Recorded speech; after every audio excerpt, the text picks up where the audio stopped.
High guys, welcome to our channel my daily life Kabita and কথা। আমি রান্নাঘরে এসে দেখি মা অনেক কিছু সাজিয়ে রেখেছে। মা, এগুলো কি গো? এটা টমেটো পোড়া, এটা পটল পোড়া, এটা বেগুন পোড়া। বেগুন মাখা হবে, পটল পোড়া বাটা হবে, টমেটো বাটা হবে, আর আলু দিয়ে কুলেখাড়া শাক দিয়ে বাটা, আর ফুলকপি আলু একটু ভেজে নিয়েছি, রসুন কাঁচা লঙ্কা কালো জিরে দিয়ে এটা বাটা হবে। দারুণ লাগছে খেতে, ফুলকপি আর আলু।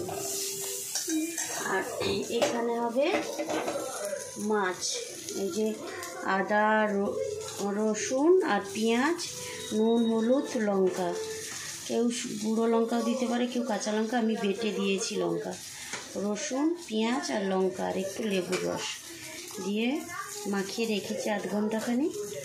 তারপরে এই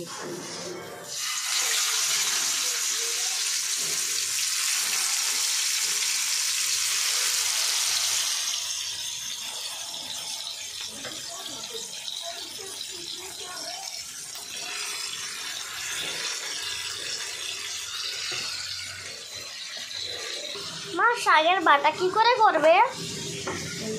তেল দিয়ে দিলাম কড়াইতে, দিয়ে এবারে দেবো কালো জিরে। কালো জিরের পরিমাণটা একটু বেশি করে দিতে হবে। এবারে দিতে হবে শুকনো লঙ্কা। শুকনো লঙ্কারও পরিমাণটা একটু ভালো দিতে হবে, যারা ঝাল খায় তারা বেশি ঝাল। তারপরে দিতে হবে এই যে রসুন,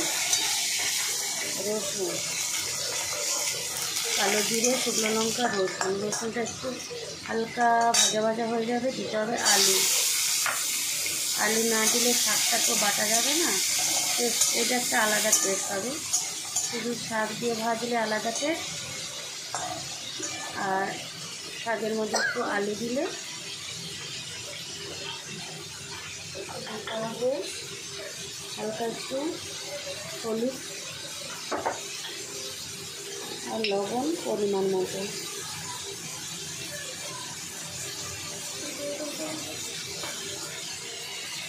লবণ পরিমাণ মতো, বাস।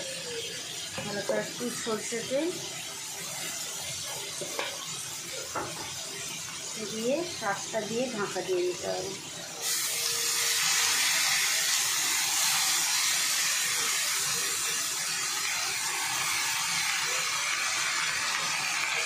শাকটা দিয়ে ঢাকা দিয়ে আঁচটাকে একদম কমিয়ে দিতে হবে, লো ফ্লেম। এই যে কালো জিরে শুকনো লঙ্কা আর রসুন দিয়ে টমেটো বাটা হচ্ছে।